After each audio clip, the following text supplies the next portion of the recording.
On est aujourd'hui veille de Shavuot.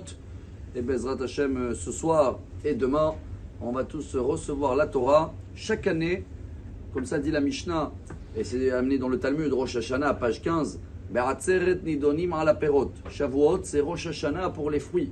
Donc tous les arbres, ils vont avoir leur jugement aujourd'hui, ce soir et demain. Combien des fruits et quel goût ils vont avoir les fruits qu'ils vont porter dans l'année. Bien sûr que selon le Zohar HaKadosh Rabbi Shimon Bar Yochai, les arbres, c'est nous, qui a Adam et Tzasadeh. Donc tous les fruits qu'on va porter cette année et tout le goût qu'on va avoir dans toutes les journées qu'on peut passer cette année, c'est vrai qu'on a été jugé Rosh Hashanah par rapport au travail, par rapport à chacun, qu'est-ce qui va être son bilan de l'année. Mais comment va se passer la journée? Tu peux travailler et être très heureux et tu peux être un peu moins heureux. Alors tout ça, c'est à partir de ce soir. Pour cela, le Zohar HaKadosh, il amène cet devoir de rester réveillé toute la nuit. Et le Hari HaKadosh, il donne une assurance de vie, une garantie, que chacun qui l'étudie comme il peut cette nuit-là, qui est comparée à notre mariage avec nous et HaKadosh Baruch Hu, à Khatan, le jour du mariage et la Kala, en général, ils ne sont pas les premiers à quitter la salle. Et ils sont là, et ils dansent, et ils chantent, jusqu'à qu'ils n'ont plus de force. Et encore, même le matin, ils tiennent encore la route dans la prière. Alors chacun, homme ou même femme, qui peuvent tenir pour étudier cette assurance de vie, Muftach lo sheyashlim et shnato, comme ça dit le Hari HaKadosh, un an de garantie d'avance. Qu'est-ce qu'on va étudier de beau ce soir? D'abord, chacun selon ce qu'il attire dans la Torah et qui peut le rajouter. Mais si on peut partager quelques idées à ceux-là qui ne peuvent pas partir à la veillée ou qui n'ont pas un programme, tout d'abord, on a le résumé de toutes les parachiotes de la Torah.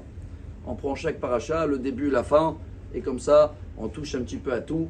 C'est des échantillons et on s'engage de faire mieux l'année prochaine. Il y a les Teilim à lire, chers amis. Lula de David Amelech, alav Shalom, le roi David. Donc déjà, on peut prendre les Teilim pendant toute la nuit. Il y en a qui font les 613 mitzvot, tous les 613 commandements qui sortent de toute la Torah, et ils essaient de les commenter. C'est ce qu'également on va essayer nous de faire ce soir avec un très beau programme, plusieurs rabbins, et soyez les bienvenus. On va terminer avec des belles coutumes que vous le savez tous.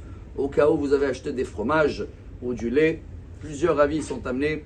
Ça remonte depuis le Kolbo, Sefer Aminagim, Bet Alevi. Quand on a reçu la Torah, d'un coup, on a tous les règles de viande, cacherisation de vaisselle, on n'était pas organisé, donc forcément on a mangé du lait il y a 3339 ans en arrière. Alors on va faire pareil. Il y a une autre coutume, une autre explication très belle. Mon cher Rabbeinu, il est né quand? Le 7 Adar.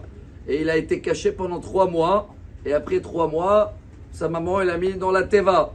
3 mois après le 7 Adar, c'est pile le 6 Sivan, Shavuot. Et c'est cette journée-là où Moshe ne voulait pas allaiter, donc il fallait appeler sa maman et ce miracle du lait. Et également, la Torah, Dvash vechalav tachat leshonech, a été comparée à le miel et le lait. Le lait valeur numérique 40, qui représente aussi les 40 jours qu'il est monté, mon cher Rabbeinu, 3 fois en haut.